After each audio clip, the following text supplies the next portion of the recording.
Welcome to Connecting with Coincidence with psychiatrist Bernard David Beitman, MD. Dr. Beitman is the founder of the Coincidence Project. The project encourages people like you to tell each other coincidence stories. To learn more about Dr. Beitman's work, put Connecting with Coincidence in your web browser. You'll find his book, his Psychology Today blog, and the interviews from this podcast.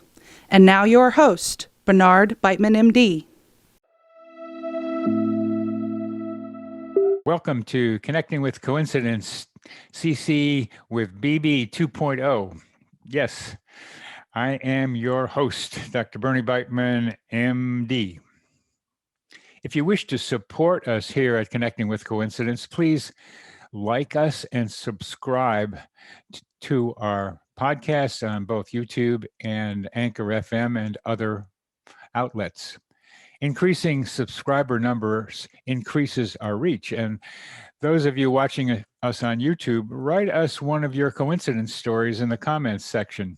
We will reply. Standard scientific beliefs about reality have a firm hold on the minds of the world. For many reasons, the materialistic way of thinking about reality is deeply fixed by emotion and the fear of change. What if weird stuff happens to you? What then? Our guest today shows us one way to manage the cognitive dissonance, the gap between what we are taught and what we experience.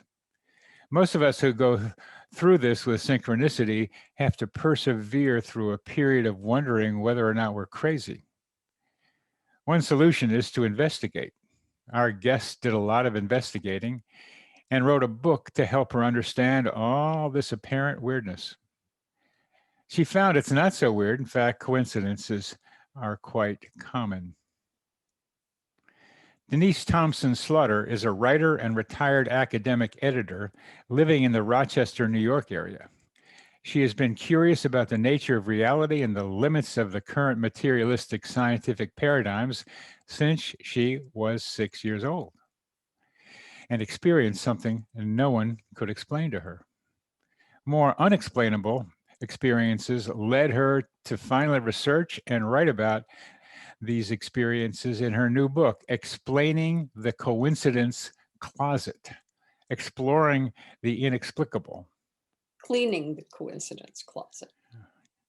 Well, cleaning the coincidence project is a closet is better, but I got this off of what you sent me, I think. So cleaning the coincidence I like exploring the coincidence closet. It's because that's what you've done. You've taken it out and looked at the stuff in there. And that's what's so cool about this. But we needed to correct that. I didn't like it either. Cleaning the coincidence project. Closet. Denise, closet, cleaning the coincidence closet. Okay, you got that, ladies and gentlemen. Cleaning the coincidence closet, exploring the inexplicable. Denise has a degree in English from Rutgers University and is also the author of a mystery novella and 3 books of poetry. Welcome to the show, Denise. Thank you. It's good to have you. And I got to you because you sent me your book, and very much appreciate your having done that because it's got a lot of you in there and a lot of interesting ideas and a lot of exploring. You did a lot of work in putting this thing together. It took you quite a bit of time, and you had to educate yourself about a lot. So why don't we start where I like to start with people, Denise? Tell us a story. Okay.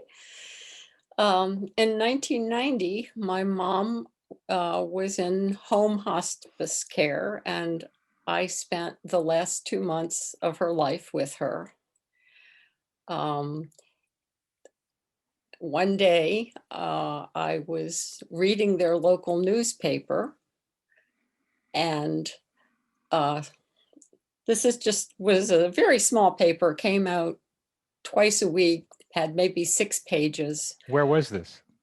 This was outside of Annapolis. So this was the Annapolis paper. And I was drawn up short. I would never normally look at the obituary page.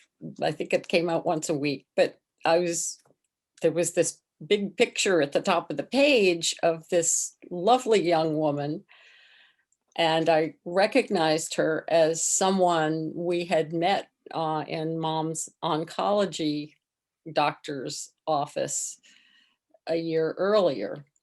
And she had introduced herself to us. She was trying to drum up support for support groups for cancer patients. And she was very vivacious and young and healthy looking. And my mom just couldn't believe that she had serious cancer. I believed it because cancer affects everyone, but I never thought that she would die before Mom. And so there was her picture in the obituaries. And, you know, I was struck by that. But because I was looking at that page, I glanced down the bottom and just had chills up and down my spine, because there was my mother's name on the obituary page.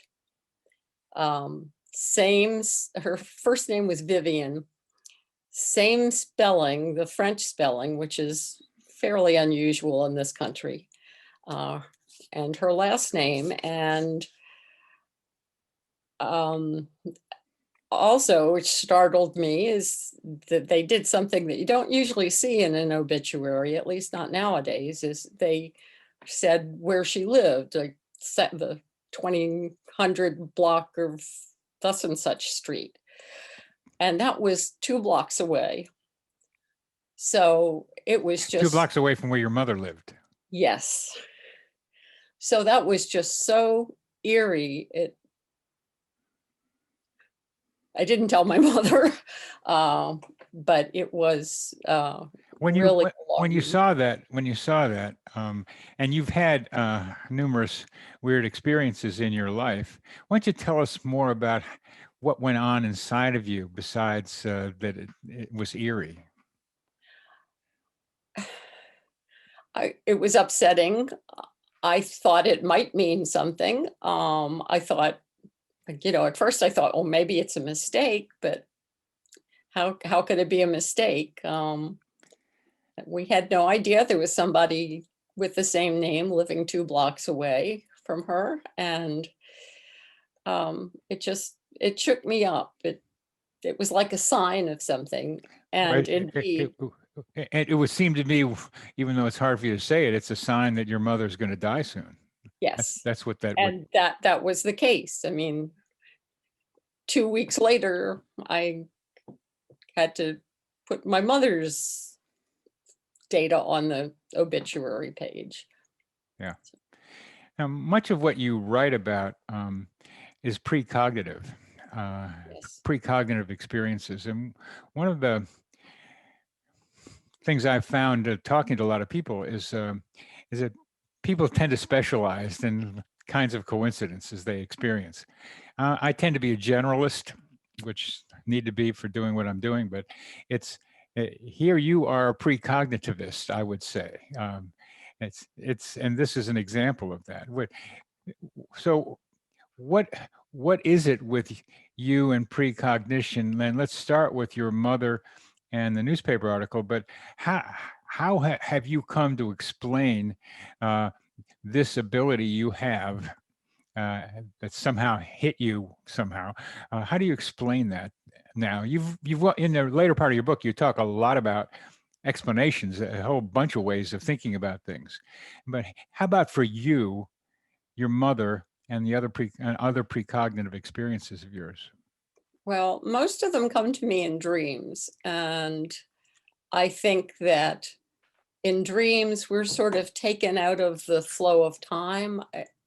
I mean, the quantum physicists insist that that time is an illusion and that everything is really happening all at once. It's just our limited viewpoint that makes it seem like it's one thing after another. it's hard to understand that. I have hard time understanding it, but it's kind of funny. I would say that I'm a little bit loose in time, maybe. I've always had trouble with time. My husband could tell you, I never have any concept of what time it is. And I think that, you know, maybe some people are just a little bit less immersed in time than others. I'm reminded of the Kurt Vonnegut story, you know, Slaughterhouse-Five. Billy Pilgrim was always going back and forth between, I think it was the 60s and his PTSD experiences in World War II. So that's the only thing I can think of, and people do seem to have, you know, slightly different, I don't know if you'd call them talents or perceptual abilities. For instance, my brother saw ghosts. I've never been able to see a ghost, but I have heard them. You know, some people are good healers. Some people are more, have more ESP ability. I just think we have a whole menu of things that don't quite fit into the standard scientific paradigm. Oh, no question about it. And you've gotten into that with your book, and not just about precognition, but also about other things, that other experiences beyond precognition, or aside from precognition, generally parapsychological things, we might call them. But yes, we have different predispositions, and we come with them. And that now becomes almost evident for those of us looking at coincidences more generally. The question is about you, Denise Thompson-Slaughter. What's with you? I mean, you had to write a book to understand this. You were driven to, like, this is too weird. I've got to have some idea about me. You did this for you as well as your audience. That's right. And That's right. I'll leave you alone about this, but but you really went after it, and I respect you for that. And you've written a lot about that, and you've tried to understand your precognitive abilities. To say that you just came with them, and like other people have them, would not be enough of an answer for me, seeing how much work you put into what you've done. You really have. And maybe that's as far as you've gotten, but I'd like to think that all this work has gone beyond Denise Thompson-Slaughter being kind of loose in time and having a special capacity. Well, I'm very curious. And I've always been fascinated by these things. I don't know what to tell you, but I wanted to. You mentioned earlier, when people start having these experiences, they often think they're going crazy, and that was true for me. And I was, you know, I was worried.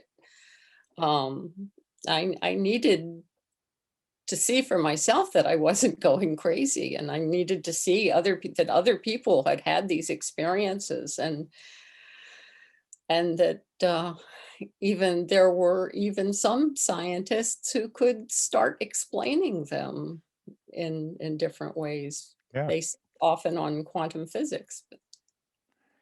Well, I what you've just told me is true, very true. As you heard me say, that you start thinking you're crazy, and this is one way of not thinking you're crazy, by finding out that other people are experiencing them.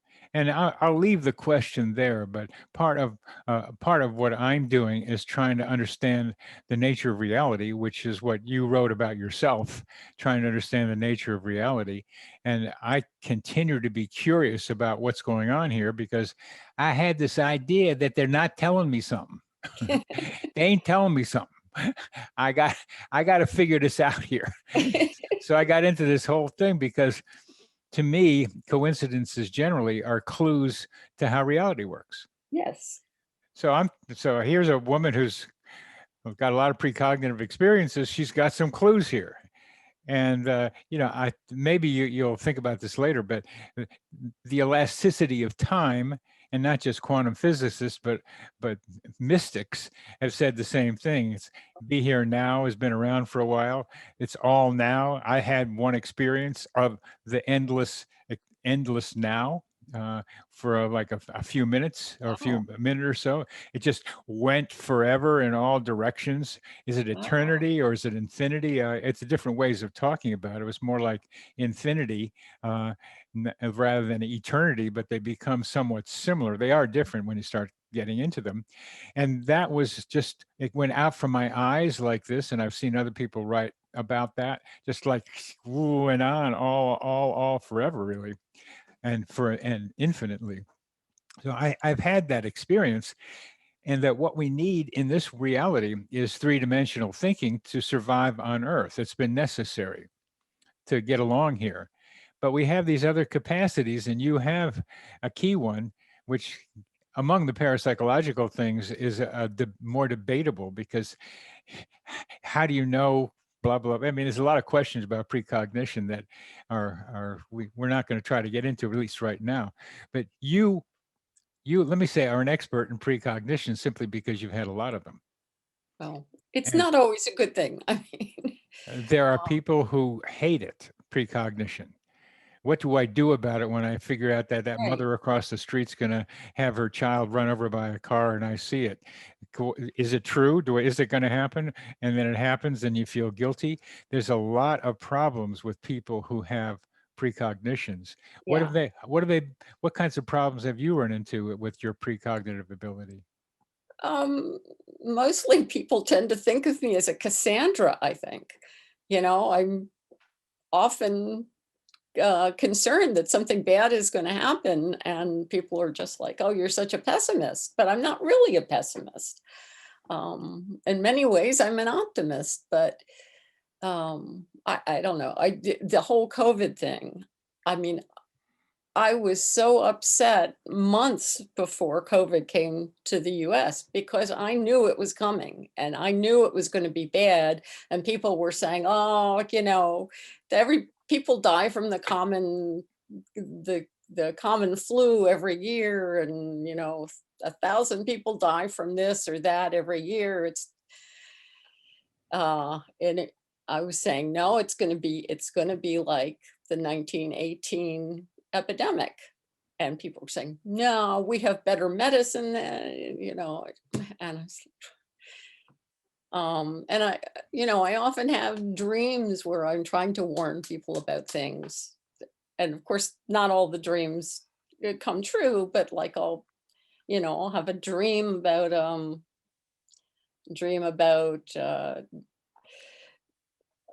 tsunami, and a day or two later there's a tsunami somewhere, or I'll have a dream about tornadoes. And I'm not saying that they all necessarily come true, but it's not helpful to have these dreams and worry about them and not know where it's going to happen or when it's going to happen.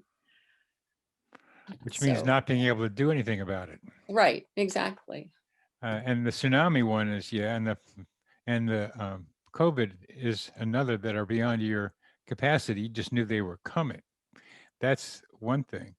And one of the most important thing you have alluded to in what you just said was that not all of them come true. Right. That's one of the most important ideas there, that all of them come true. And what I've liked when I've heard people talk about precognitive capacity is that they are probability estimates. Yeah. They are there's an increased likelihood that this is going to happen. What do you think of that? I think that's true. And a lot of people would say, and they might be right, that um, you're just working these things out in your subconscious, and you're calculating the probabilities, and then it goes to your forebrain or something, and it was a logical prediction. That's perfectly possible. I do tend to think of myself as a synthesizer. I read avidly, and I'm interested in lots of different subjects, and maybe I'm putting all these things together in my head and projecting. I don't know. There's a way in which you describe this that makes me think, yes, you have to have previous information. For example, you have to be breathing. That helps. And you have to be alert. You have to be alert. And you like to read. So you have to be synthesizing information. But the way you describe it, I mean, let me say, the way you seem to experience it, is that it's more than just the accumulation of synthesized information. There's some other form of information that gets into the synthesizing capacity you have. Yeah.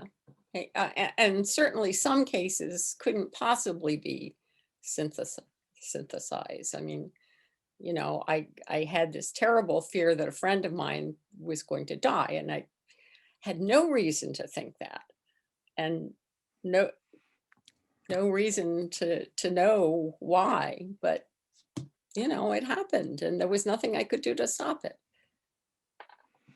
There's a cat named Oscar or Felix, I forget the cat's name, and there are other ones. You know that one? Yeah. Tell us. In nursing homes, right? Yes. Or Yes. hospice. Tell us about that. I think Oscar is right. The cat is attracted to people who are on the verge of death, and he will, if somebody is about to die, this Oscar will go up, jump in their bed, curl up with them, and stay with them till they die. That can be interpreted a lot of ways. I like to think that Oscar is aware of the light opening up for that person, that the passageway to the next dimension is opening, and cats can see well beyond what we can see. Their range of vision is astonishing. They can see electricity. So I think that, and lots of animals can see electromagnetism. I think that's how Oscar is aware, and maybe he just likes that light. So it gets him closer to the light. Yes. Gets him closer to the light. Yes. Well, how about you? Are you like Oscar when you were able to say that somebody's going to die? I hope not. I don't. Maybe. I mean, I don't particularly like it, but sometimes I feel like I've been there when people died. When my dad died, my brother and sister-in-law told me it was not a rush. It was not immediate, but I should come down. I was living 200 miles away. And so I got there, and my sister-in-law picked me up, and she said, "Are you hungry?" I said, "I'm starving." And she said, "Okay, you want to go to this Chinese restaurant?" I said, "Sure."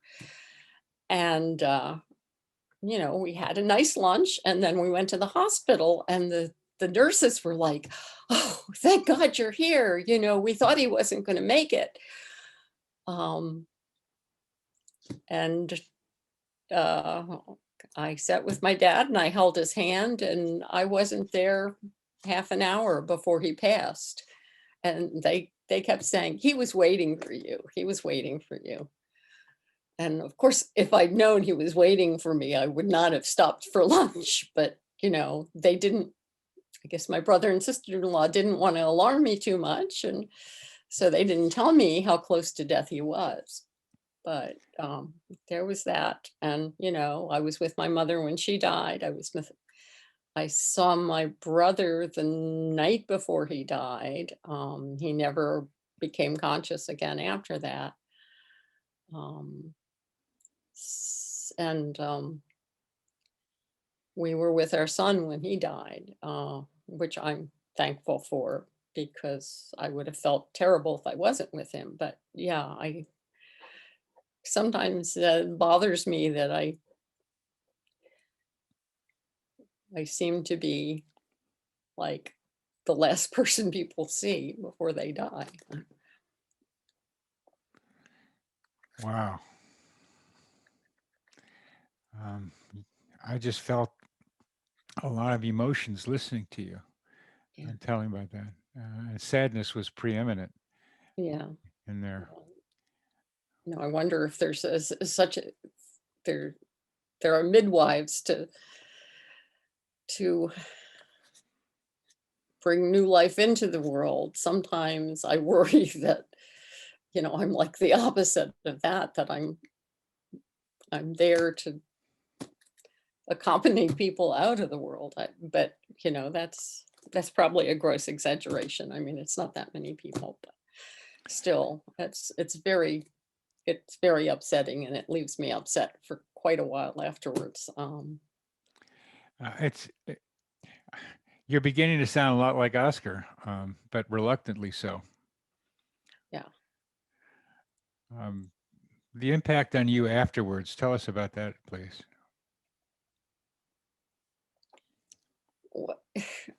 I have mixed feelings. In a way, you know, you want to be there to say goodbye, but in a way, it's very upsetting to be there and to feel like they were just waiting for you, so that they could leave.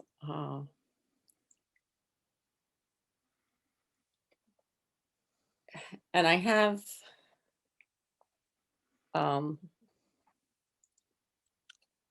I did go to a medium after my son died, somebody that a friend of mine recommended, and made an appointment for me, so that the medium didn't know anything, didn't even know my name, didn't, there was, you know, my husband always says, oh, they can look you up on the internet nowadays and know everything about you. But I was very careful. She didn't even know my name before I came. She didn't know anything about me, didn't have my phone number. And she gave me messages from my son, but also from my brother, who wanted to thank me for helping him cross, for being there and easing his fears of death.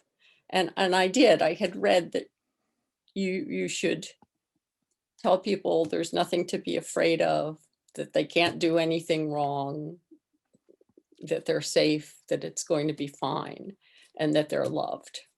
And so that's what I did. And this medium told me that it meant a tremendous amount to him, because he had been terrified, and I didn't know that. But you know, it's a hard thing to go through. It is. Midwife for the dying.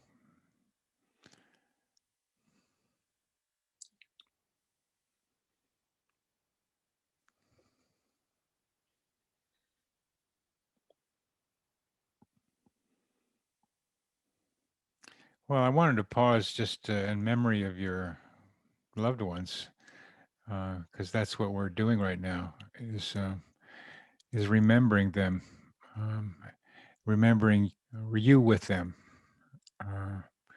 and being able to conceptualize, at least with your brother, his passage from this life to the next. The heaviness in your soul that I experience talking with you, hearing you, is still pretty pronounced, I feel. It's the difficulty for you in doing this. It seems to be, I don't know, at least regarding your family, a calling of your role in this family. That's what it sounds like to me. That's kind of weird because when I was young, I was the black sheep of the family. But yeah, I mean, on the one hand, it feels good to be able to help people, but I kind of wish it was a more of a healer, more of a an up roll. I don't want to do this dead stuff anymore. Get me out of here. Right. I want to see him get better. You know what I mean? Yes. Yes. That's what you're talking about. Well, I have to ask whether you ask, because I am asking, who's going to be there for you? Yeah, I do ask that. I do. I don't know. Well, that leads to a feeling of isolation and aloneness. Well, And I'm hoping that my husband is going to outlive me. So one of my favorite lines is this: the husband and wife, or they're on the older side, are talking about death of one of them, and he says, after one of us dies, I'm going to Paris. yeah. We tend to think it's going to be somebody else, and we all have that in us, but it ends up being us sometimes. You hope your husband will outlive you and that he'll be there with you to help you go through this. There's something here that, let's extend the question. Have you been, let me call it, a midwife for the dying with other people outside of your family? No. No. Okay, there's a kind of a precognitive thing you have with family members, and I think you've told me that there have been other instances with family members of strange experiences. They happen a lot with family members. Could you tell us about some of the other ones? Yeah, I think it's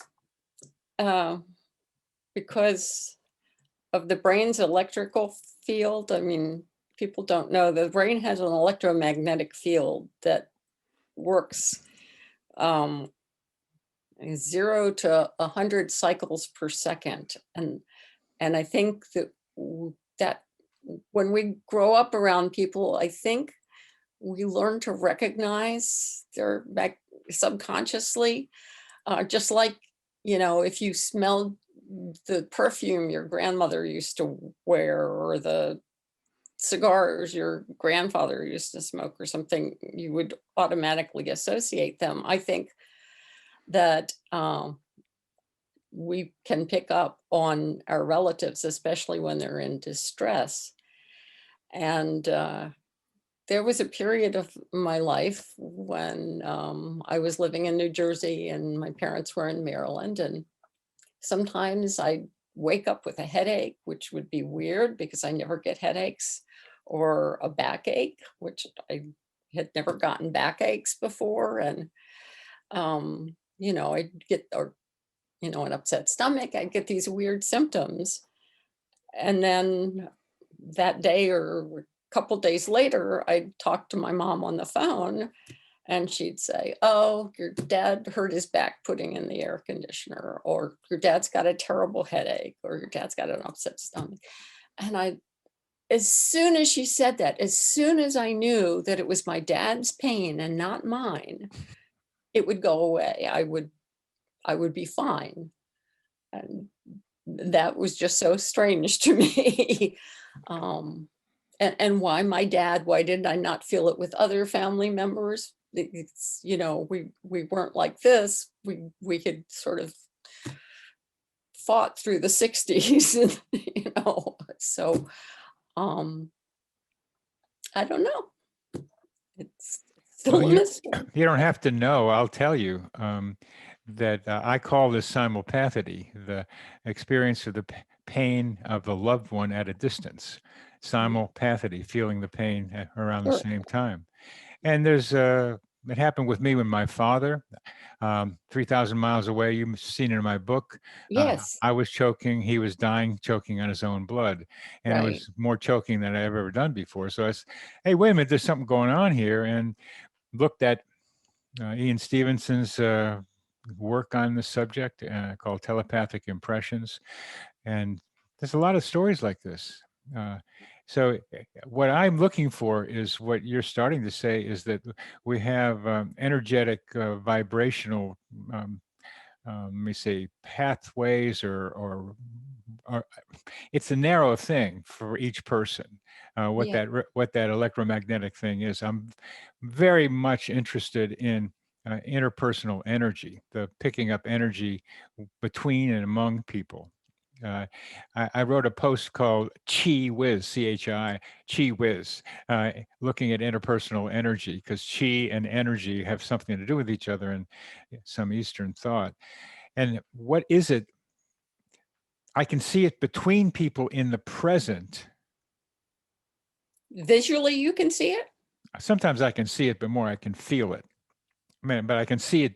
I can see an explanation between vibrational capacities mixing with each other. Like I know somebody who I didn't do this, but I kind of agree with her. She like touches my energy field and says it's the same thing. Hers and mine are the same, Oh, and we didn't know each other. I mean, we different, but well, anyway, that she and I can feel that it's the same, and she just laughs about it. She just touches me over it, but not touching me. Oh, the same thing. So it's like that is a form of what you're talking about, but I'm not clear how it happens at a distance. And I wonder if you could comment on that. I have trouble at a distance, like with your father in the backache. yeah. And twins, Yes, a lot of twin stories.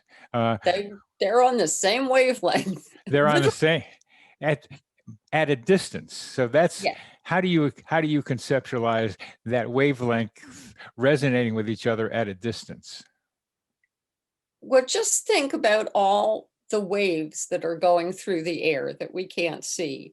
I mean, we've got TV, we've got radio, we've got cell phones, we've got, uh, all kinds of stuff. And these waves are there anyway, but we have learned to put information on them so the information can travel on the wave to the right receiver.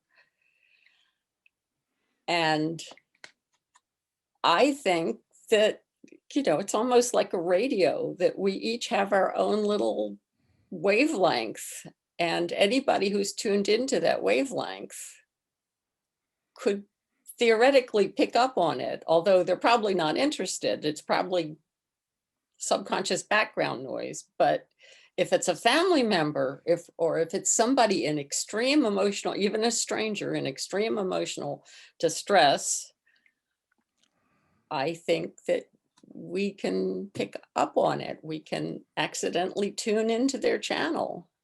And like you and this woman who said you had the same energy. I mean, do it in the same room, yeah. but not at a distance. It's the distance thing that's Look the how question. far cell phone signals go. Well, other people have thought the same thing you thought, and me too. And then they're able to block any electromagnetic with lead shields and other ways, put them down at the bottom of an ocean, and still the connections are able to be made. And That's interesting. I found that quite interesting. In my new book coming out hopefully next year, Congratulations. thank you. I have a section where I review that, and because like it shouldn't be, given the way you and I are just thinking here. We should be able to. Right. I mean, you should be able to block it with a Faraday cage or something. That's what they talk about, and they do block it with a Faraday cage, but it doesn't. It still gets something. Still gets through. Information still gets through. That's the key I'm trying to make. That's here. fascinating. So what is it? Well, I talked to a guy who wouldn't tell me anymore because he thought government was spying on him, and they may have been. He had a way of explaining this with waves that are different from the way we usually think about waves. Now, he's lost to my connection. I can't tell you. I just talked to him once at a conference in Las Vegas, and that was it. But there's a clue. There's something going on. I agree with you in the radio thing. I like that analogy at a distance, and though you've added cell phones and other things. So there's something that we agree with, but it's been tested in a way that suggests no, it's something else than standard electromagnetic. But there's still Wow. something appealing about the way you and I putting information on the waves. Great way of saying it. So there's something here as trying to get to the explanation. The twins at a distance. There's something resonating, similar vibration. There's something there, but we have to be a little more scientific in being able to go from the analogy you're talking about and I'm talking about, the cell phone thing, Yeah. to what's really going on. And that is a clue to how reality works that I want to be able to explore with other people, including you. I think you've got some good ways of thinking about things. We're getting somewhat near the end. Maybe we have about 10 minutes left. And one of the things that you've told us is that you think there are reasons for the variability in the frequency of some of the things that happen to you, some of the weird coincidences that happen to you. Could you tell us about how you think changes in your life, life experiences, and other things influence the frequency? Yeah, I don't know why, but I think, well, you nailed it in your book. It's emotion plus transition plus seeking. The times that I've had the greatest number of unusual things happen in my life have been either around the death of somebody, my own life transitions, or a need for something. And I also found that if I, which I haven't been doing lately, but if I meditate regularly, daily for months, then things, all kinds of things bloom. But that's good to know, because sometimes if you feel overwhelmed, it's good to cut back a little bit on the meditation. And, I've got to focus on this life, this thing that I'm doing now. And I don't want to be distracted by coincidences. But yeah, I think that those things are there for us when we ask for them sometimes. And you have time for one more quick story? Go ahead. I just thought of this last night, and I thought, I can't believe I didn't put this in the book, because it's true. It happened. I used to work when I was in my early 20s. I had a job at a postal facility and on the overnight shift. So I go to work about 10:30 at night. I had to work from 11 to 7 in the morning. And I didn't have a car that summer, but fortunately I was like 1.5 miles from work. So I walked, and I was walking down this residential street. It was a long street, but it was a residential street. I thought that would be fairly safe. And but when I was walking, this car full of probably drunk guys pulled up. 4 guys in a car, and they were like, "Hey, you want to ride?" And I'm like, "No, thank you." And I kept walking, and they kept following me very slowly next to me. And then they said, "Sure, you want to ride? Of course you want to ride." And they stopped the car. 2 big guys got out of the back of the car, and they were about to force me into the car. And I was like looking for the nearest house to run to. And this was before cell phones, of course. And just then, these headlights pulled up behind them and stopped. And I looked and it was a police car and I couldn't help but laughing. And I said, if I were you, I'd get in the car and get out of here before that policeman throws handcuffs on you. And at first they were like, yeah, right. Yeah. And then they saw it really was a policeman. And I just, thank you, God, because this was unbelievable that a policeman would just pull up on a deserted street at night and be right there for me. And, you know, he said, were they bothering you? And I said, yeah, they were trying to force me into the car. And he took off after them. But talk about, you know, a coincidence when there's a great need for it. That reminds me of stories where somebody shows up right when somebody needs that person, Yes. and nobody around saw that person, or the person just disappears. Yeah. You've heard those too? I've heard those too. They're kind of scary, but yeah, in a good way. Well, that means there's something going on here. But here, you actually had a real person in a cop car, it would seem. Yeah, it looked that way to me, and it looked that way to those young men. So. And you told them, I love that you said, you better get out of here before that handcuffs get on you. How do you, I mean, I know it's hard, but how do you explain that one? I don't. I mean, it's part of the mystery of all this coincidence stuff. There's something else going on. There's something else going. Hey, I agree with that. Hey, there is Denise told me there's something else going on. You know, I'm with her on that one. There's something else going on. You That's know. the whole idea of this stuff. Is Right, like there's something right. else going on. And what we do is what you did, which was say, thank God it happened. We thank the inexplicable. Right. What is that? Or a lot of people do, the universe was helping me. Right. We want to have a sentence that is explanatory. Right. Or, you know, some people would say your dead relatives are looking out for you. You know, you've got a guardian angel. Your mom is looking out for you, whatever. Or God is looking out for you. The angels are looking out for you. The universe is looking out for you. I liked the quote, one of the physicists that I quote in my book, said, you know, that it could be that the universe itself is conscious. It could be universal consciousness. It could, we don't know what it is, but we might as well call it God. God is an explanation that is beyond explanation right now. Right. And lightning and thunder were beyond explanation also.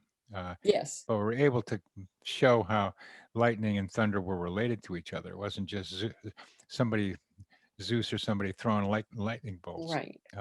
Or the could, angels bowling, which is what I was told as a child.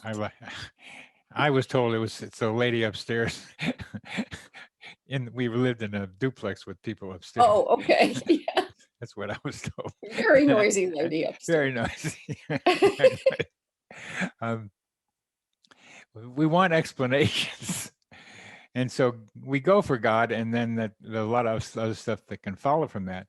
But I want to break it down into the possibility of guardian angels, our higher selves, or something, right. Or perhaps deceased relatives watching out for us. I think we have to consider those possibilities, because you had a medium tell you about your son and your brother talking to you. So there's something else going on around here that is more conceptualizing, more conceptual than God, which is beyond our conceptualization currently, and will be for quite a long time, because we are so limited. And we can experience something but that's another question. So I want to be able to say that maybe there are some things where people are watching out for you, something like that. Yeah. So we're coming to the end, and my last question for you, Denise Thompson-Slaughter, is who is the author of Cleaning the Coincidence Closet? Trying to explain the inexplicable is why I'll say the last part of it. What's what you're trying to do? Why do you use the word coincidence in your book when so much of it's precognitive? Well, that's a fair question. When I started the book, I was thinking about coincidences. And I had read a quote somewhere. I think it was Joseph Gudovich, who started out, who was I forget what his academic specialty was, but he started out not believing in astrology, and he was going to debunk astrology, and he ended up believing in it and writing a book about it and saying that there were just too many coincidences and that his coincidence closet was full. And I latched onto that. I think I was, maybe 14 when I read that. Oh, I just latched on to that term. I love that term, the coincidence closet. Therefore we got to Cleaning the Coincidence closet, Right. closet. Cleaning it out, I mean, you said exploring it. Yes, I'm exploring it while I'm cleaning it out, because at one point when I started writing the book, I thought, I had been thinking about a number of coincidences and the things that had happened in my life. And I thought, well, gosh, that's enough to write a book about. And I started listing them, and the list just got longer and longer and longer. And well, you've answered a question from a 14-year-old who loved a phrase, cleaning the coincidence closet. And now I have the answer to that. And what we've come down to is a subset of coincidences, not only, but primarily with Denise Thompson-Slaughter of precognition. And that's where we'll end for today on the precognitive note. And I thank you very much for being on the show with me, Denise. It's been a pleasure talking with you. Thank you very much. I've enjoyed it too. This psychosphere is our mental atmosphere, like a hologram of cosmic consciousness.